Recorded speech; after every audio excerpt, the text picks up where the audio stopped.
With the market being so active, we do see contracts falling apart, and that's going to be another question for PJ later. The credit score it's a very big part, right? I was watching a documentary the other day, and they were talking about credit scores. Some people are getting confused and feel like that your credit score should be the same than your husband's credit score. Husband, wife should have the same credit score. What would you recommend people? Because that's not the truth. That's not the truth, no. Credit scores will range in general from anywhere from 350 to 850. A few years back, a credit score of 500, you'd be able to get a mortgage. That's slowly ticked up and up and up and up to current day. Over the last 2 years, we've gone from 500 as a minimum credit score to 620 as a credit as a minimum credit score. So credit is obviously very important in the process. So 620, is that called a good credit? That's called a qualifying credit. Okay. The national average for a credit is somewhere between 660 and 680. Okay. So it's slightly below the national average, but still good enough to get a mortgage. Perfect credit is considered 720 and higher. Okay. And when you're talking about husbands and wives who, why don't they have the same credit? Most people, their credit, for most people, credit begins, in the teenage years. And most people aren't married to each other in the teenage years. So credit, the way it works, the longer your credit history, the more stable your credit scores become. Okay, so if there's a little blip, if you've had a credit history for 30 years and there's a little blip, it's not going to affect you as much as if you had a credit history for 30 months and had a little blip. So couples, what I've noticed especially is couples who have been married for 25, 30, 35, 40 years, they're going to have credit scores that are very, very similar because they've been doing the same things with each other for that amount of time.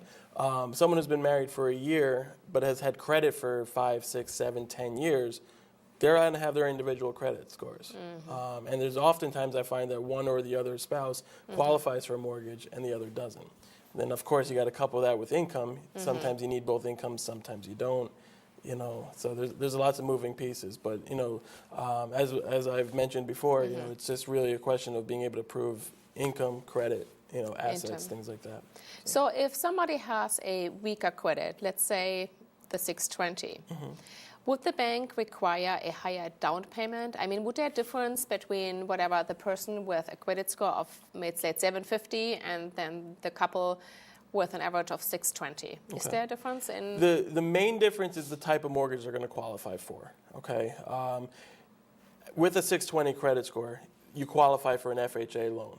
With 620 and higher, you take an FHA loan, you're going to get the same exact interest rate, the same exact requirements of the 3.5% down on an FHA loan for a 620, a 720, a 780, and 840. It's all going to be the same.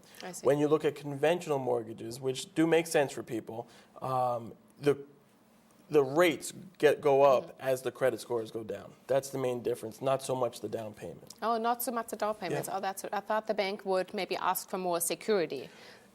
They may ask for it, but they still have to follow the Fannie Mae guidelines. And the guidelines basically say for a conventional mortgage, if you're putting 10% or more down, that's what they're asking for. That's it. So an FHA, CHFA, down payment, it's about 3.5. 3.5%. 3.5%. With CHFA or CHFA, you can get 100% financing with a few other moving pieces.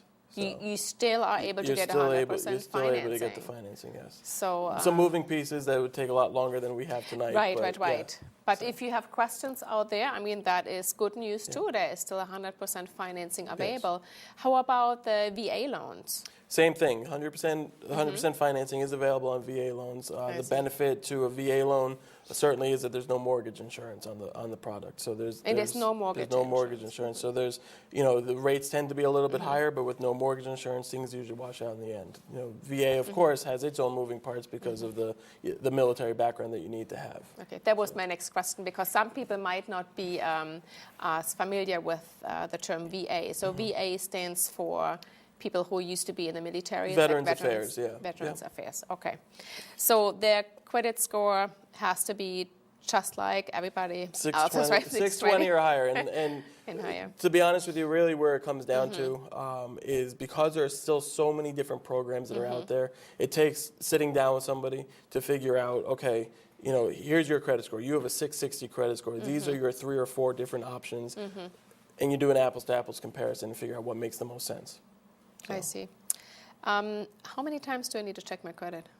Well, the credit bureaus always recommend that you check your scores once a year just to make sure you know what's going on out there. Just make sure that there isn't any identity theft or anything on your credit that you were unaware of or that shouldn't be there.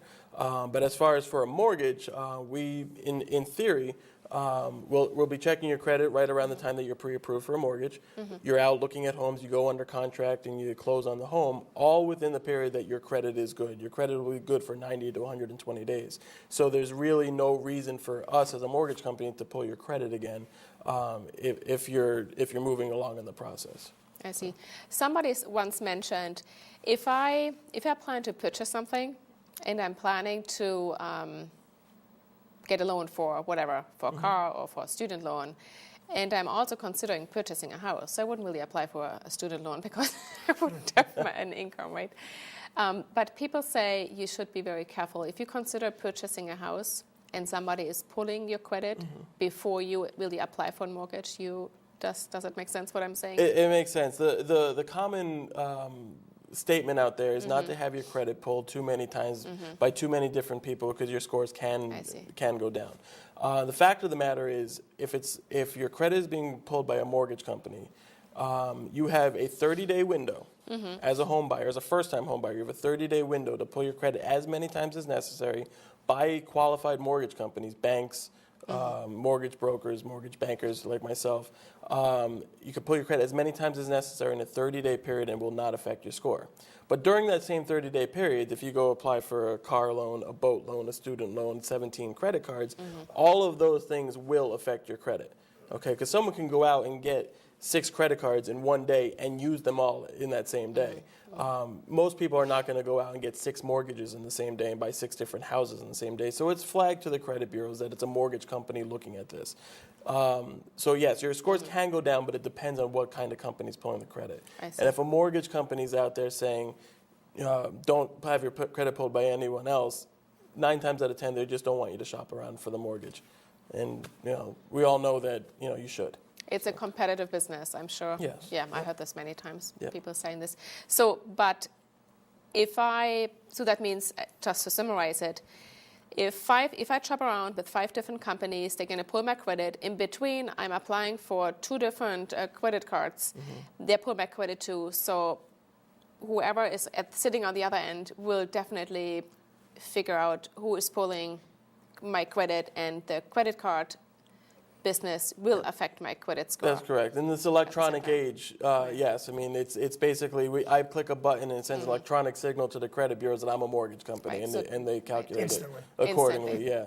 So, but along those lines, let's say you go to mortgage company A, have your credit pulled, mortgage company B, no change, then you get a credit card, brings your scores down. Mortgage company C pulls your credit now. They're going to see the credit card pull, not the first 2. I see. So they will see that. Oh, that's very interesting. So I always tell all of my buyers is don't mess with your credit until after you close. Don't be applying for furniture loans. Don't be Very good looking point. for opening up a new credit line to pay for any closing costs or anything weird like that. It's just leave your credit alone until after you close on the house. Okay, thank you very much. I think very important information, because I know that's happened before, and it's happened with clients of mine as well. Sure. So It's interesting because you can go to Home Depot because you're going to buy some stuff for your house. You're going to get some furniture, and you go there and they say, well, sign up to the credit card and get 0% interest or no payments till Same. next year.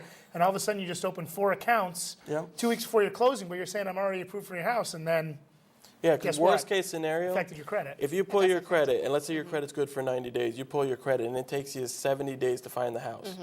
At some point in that process, we're going to need to pull credit again, because 90 days will have expired before you close. You're right. If you've applied for Home Depot, Lowe's, Sears, whomever, Yeah. all of a sudden, next thing you know, we're repulling your credit, and you might not qualify as well as you did before. wow. So you got to be risky. careful about Don't those do much. Yes. 0% interest rates, or right. get 10% off this bill if you apply today. That's right. Very interesting. dear. Well, that will bring me right to that next question I had. If I look at the contracts we placed, some of them fell apart for whatever reason. If I'm a seller, what would be important for the seller? Let's say, I'm going to rephrase this. A seller, what should be the